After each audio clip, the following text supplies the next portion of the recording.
দুর্নীতির উনাদের কলিজা কাঁপানোর দলিল আমাদের কাছে আছে।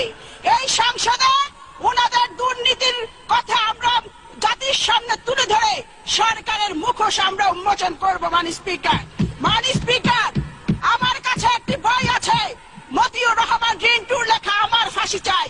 আমি যদি এই বইটি এখানে পড়া শুরু করি, ওখানে বসে ওনারা বান্দরের মতো লাফালাফি করবেন। মজার বিষয়, ওয়াক আউট করতে পারবেন না। মাননীয় স্পিকার, সম্প্রতি 4টি সিটি কর্পোরেশন নির্বাচনে 18 দলীয় প্রার্থীর বিপুল বিজয় ঘোষণা করছে বাংলাদেশের আগামী দিন নিপীড়িত নির্যাতিত মানুষের নেত্রী বেগম খালেদা জিয়া।